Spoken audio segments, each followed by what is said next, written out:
আসসালামু আলাইকুম এভরিওয়ান, কেমন আছেন? আশা করি সকলে ভালো আছেন। তো আপনার মাঝে চলে আসলাম আরও নতুন একটি ভিডিও নিয়ে।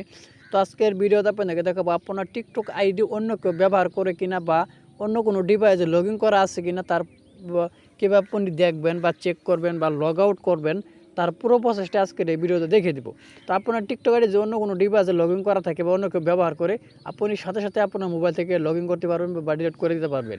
তো কীভাবে করবেন তার পুরো প্রসেসটা এখন আপনাকে দেখিয়ে দেবো। চলুন ভিডিওটা শুরু করা যাক। তো আপনার টিকটক আইডি অন্য কেউ যদি ব্যবহার করে আপনি প্রথমে চলে যাবেন আপনার টিকটক অ্যাপসের উপর। তো আমি আমার টিকটক অ্যাপসের উপর ক্লিক করে দিলাম। টিকটক অ্যাপসের উপর ক্লিক করার পর একটু আপনাদের মাঝে সময় নেবে। তো আমার এখানে কিন্তু লোডিং হচ্ছে। তো লোডিং হওয়ার পর এখানে কিন্তু এরকম একটি ইন্টারভিউ শুরু করবে। তো এখানে আপনি দেখতে পাচ্ছেন প্রোফাইল আইকন, এখানে আপনি ক্লিক করে দিবেন। তো আমি আমার প্রোফাইল আইকনের উপর ক্লিক করে দিলাম। ক্লিক করার পর এখানে আপনি দেখতে পাচ্ছেন থ্রি লাইন্স অপশন, এখানে আপনি ক্লিক করে দিবেন। দেখতে পাচ্ছেন সিকিউরিটি সেটিংস অ্যান্ড প্রাইভেসি, এখানে আপনি ক্লিক করে দেবেন।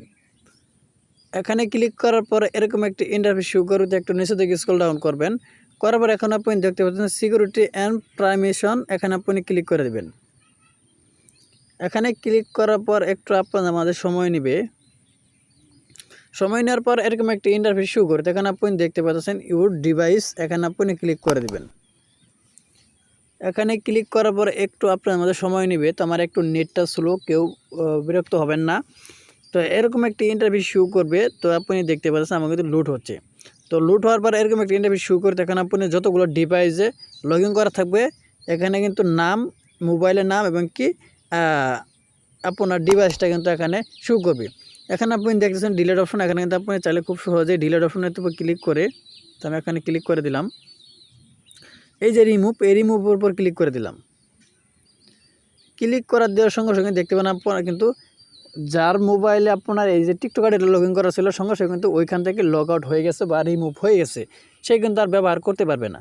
তো এরকমভাবে কিন্তু আপনি টিকটক আইডি অন্য ব্যবহার করে খুব সহজে আপনার লগ ইন করতে পারবেন বা ডিলিট করে দিতে পারবেন।